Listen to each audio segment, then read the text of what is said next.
सदा भवानी दाहिनी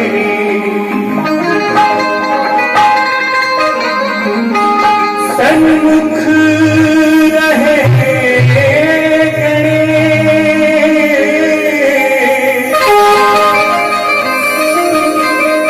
पांच देव मिले रक्षा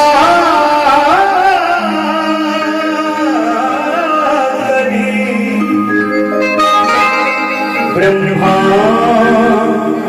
विष्णु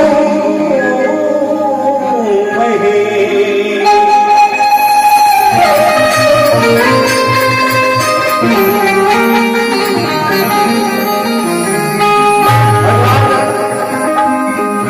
ब्रह्मा जी विष्णु जी भगवान शंकर की उत्पत्ति जन्म आदिशक्ति माई से भइल बैठे। भगवानों लोग भी माई के दर्जा बड़ा ऊपर देला। एगो भक्त यही दरबार में हमें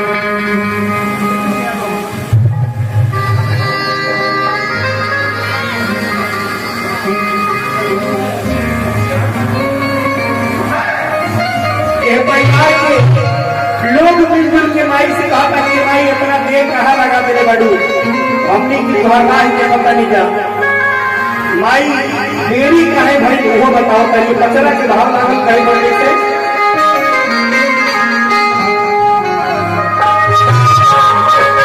और मैं चाहूंगा पूर्वांचल की बहुत ही बेहतरीन भजन गायिका श्वेता विश्वकर्मा जी आप भी धीरे धीरे कदमों से मंच पर आ जाए। इस भजन के बाद आपकी हाजिरी लगेगी कहीं पर कैसे अरे हवा पे लमलुए ए भैया हवा पे लमलू हो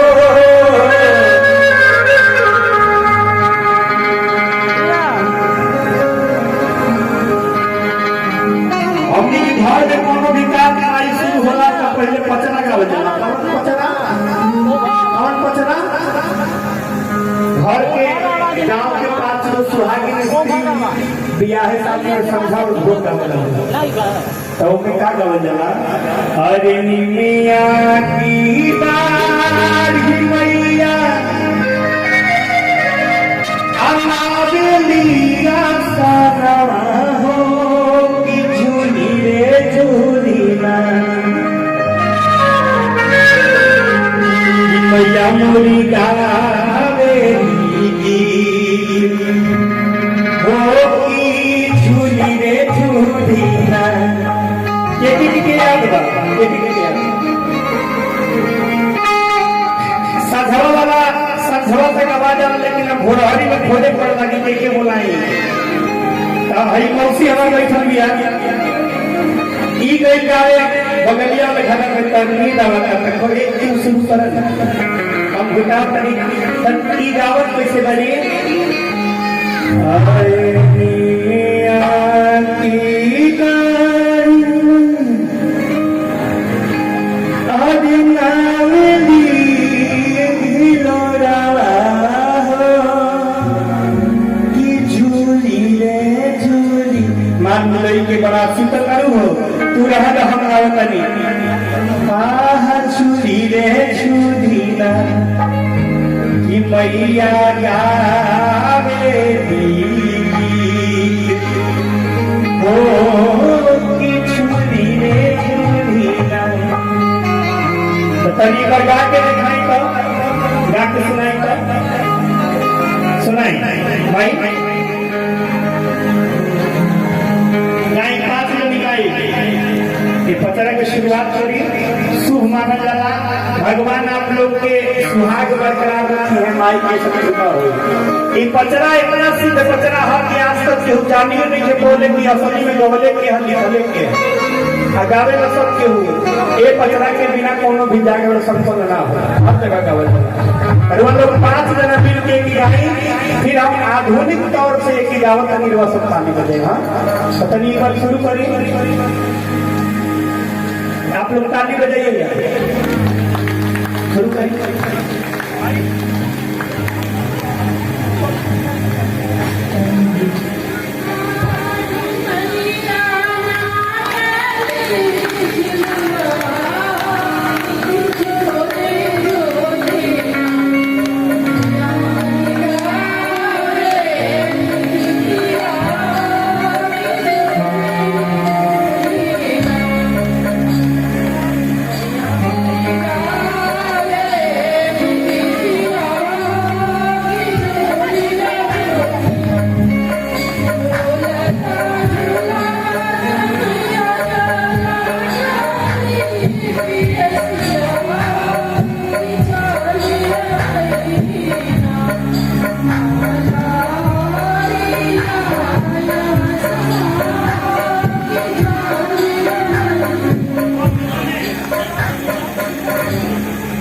अपने चिरौरी करे के पड़ल बा कि शुरू करो आ शुरू कर लो ऐसा नहीं बुझाता खत्म नहीं कर दी तब छोड़ी लो ना खत्म कइले वाला जीवन हमार है। तो तनी आई यही बचला के लोग सब सुनाओ तनी कहीं पर कैसे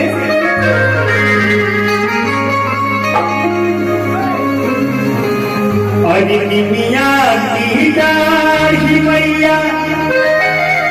अनावेली चूल हवा छुली रे छुली ना वो की छुली रे छुली भैया आधुनिक तरीका से आगे है ना। कहीं उठाएं सीधा सीधा हाथ और हम भी कैसे गावेंगे जा कैसे बजावेंगे जा एक प्रमाण आप सबके देता नहीं कहे पर कैसे वो की छुली रे छुली वो की छुली रे छुली कि भैया मोदी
माई कहाँ गई जब प्यास लगा प्यास लगा तो माई कहाँ गई मालिक के घर यहाँ के माली होगी था माली बानी हो। अच्छा अच्छा अच्छा ये दरबार किसका लगा हुआ है किसका दरबार लगा है माँ का। बड़े प्यार से हम इन्हें क्या कहते हैं माँ कहते हैं। अब ये बताइए माँ की भक्ति में कितने लोग लीन हैं जरा हाथ उठाइए जो लोग माँ की भक्ति में लीन हैं। और इसके बाद अब माँ प्लस लीन बराबर क्या होता है बताइए माँ धन लीन बराबर कहते हैं जाति की मालन नहीं होती है जो माँ की भक्ति में लीन हो जाए वही मालिन होता है। तो जितने लोग यहाँ माँ की भक्ति में लीन है सभी मालिन है। उठाइए सीधे सीधे हाथ और ताली बजा के माला हो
तनी आप लोग भी बात जयकारा लगा दी बोली सच्चे दरबार की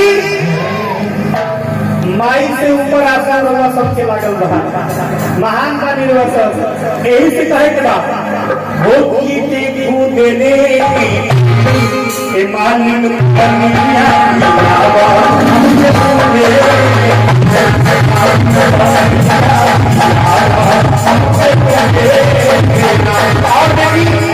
भगवान के जन्म भैया में भी अभी बहुत कम समय बाटे जल्दी जल्दी के श्वेता जी के भी बुलाई यहाँ के भी हाजिर लागे मालिन कहते कि माई हम ना जाए सोची उमाइयो मतारी के परीक्षा ले गई बड़ी वो कहती है कि माई हमारा कौन में बालक बा के देखे वाला नहीं थे अब तुम अनजान वाले हम तारा में विश्वास ना कर सके नहीं एक से तरह के पानी ना पिए कैसे अरे कैसे के पानिया पियाई मायलिया होगी हमारा लोग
सोने के पाला नवाया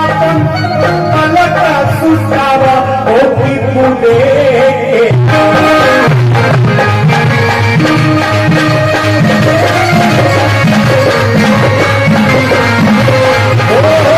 सोने के पाला नवाया आगे पलक सुतावा होती पुले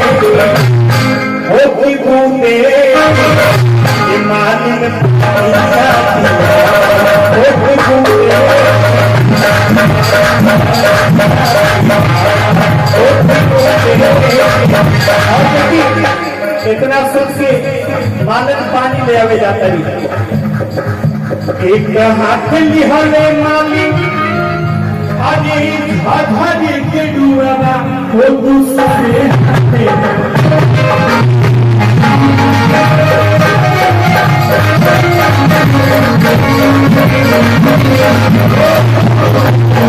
एक हाथ में हरे चांदी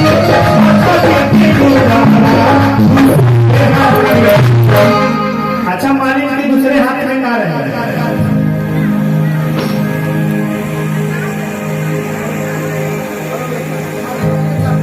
जिन लोगों ने भोजन न किया हो जाकर के भोजन कर लेंगे। ये आवश्यक सूचना है आप लोगों के लिए हमारी। जब मालिन लेके गई एक हाथ में घड़िया उड़िया ले ले बड़ी दूसरे हाथ में उनका क्या बात क्या बनाई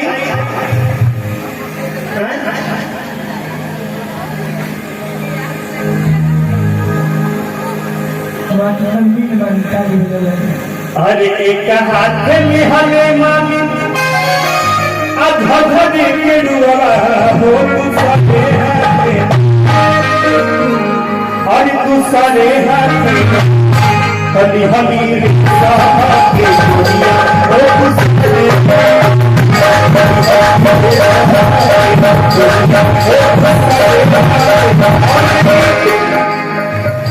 हम चाहते हैं कि हमारे माता बहन में भी यहाँ बैठे बर्तन एक बार खड़ा हो जाए एक बार खड़ा हो जाए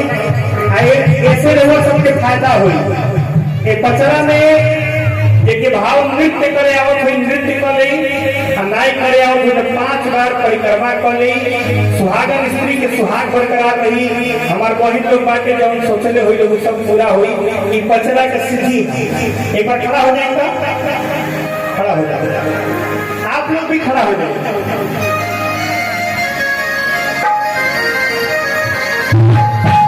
कहा जरा कि मानव देवनाता अगर श्रद्धा से वसंत करोले बनी तो निश्चित रूप से जवन चीज मन में यहाँ से मांग की जाए वो पूरा हुई ये हमारे विश्वास का माई पर जब भी भरोसा करेगा वो कबो संसार में झुकम नहीं थे माई पानी पिया तड़ी या कहा तड़ी कैसे अरे जैसे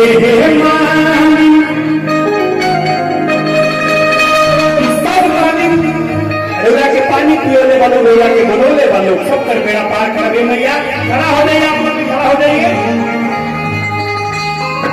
रावण के खानदान के नाम हम सब है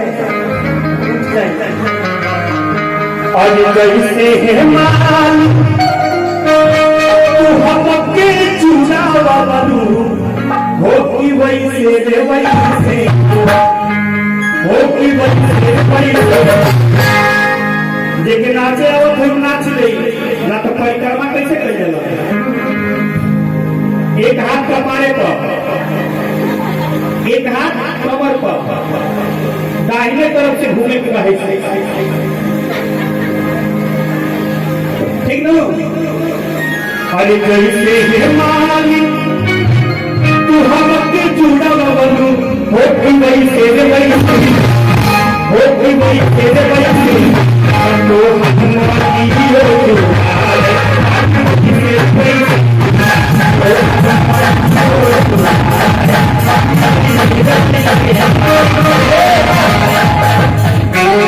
नहीं लगा सकता उठा के ताली बजा के और जैसे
काली मैया की